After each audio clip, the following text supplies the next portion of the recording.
Tejiendo historias piratas en la memoria colectiva. No sé cómo la aguantó. Porque entonces, qué sé yo, sería la vida así y tú se aguantabas. Entonces comíamos pan y morcilla y era más sano que para mí, aquello nos ayudaba más. Pues sí. Con manos curtidas por la tierra y miradas que sabían de ausencias, ellas levantaron pueblos enteros, sin pedir aplausos ni reconocimientos. Mujeres que hornearon pan para alimentar al vecindario antes que a sus propios hijos.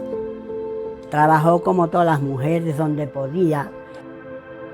Que caminaron descalzas por la sierra, llevando medicinas a quienes esperaban esperanza, que hicieron del telar, del costurero o de un cesto de mimbre un sustento para la familia. Mujeres que cuidaron nacimientos y acompañaron despedidas, que enseñaron a leer con música y movimiento, que llevaron color y fiesta donde la rutina pesaba. Ella necesitaba poco, no era una mujer que necesitara grandes cosas.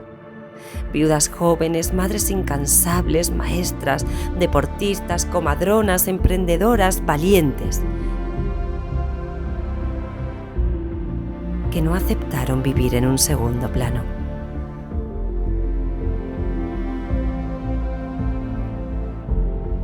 Para ganar una peseta, entonces bien. Hoy no creo que ganara una peseta. Y andando.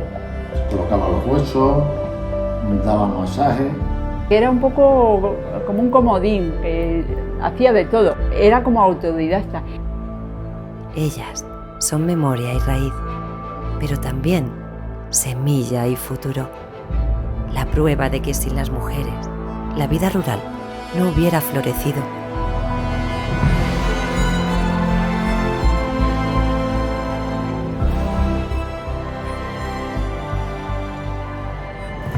Ni la comunidad hubiera tenido sustento ni alma.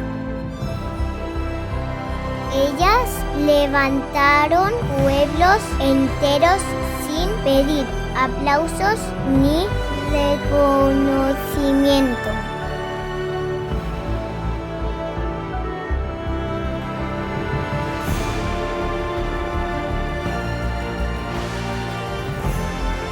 Porque hacía falta la cara.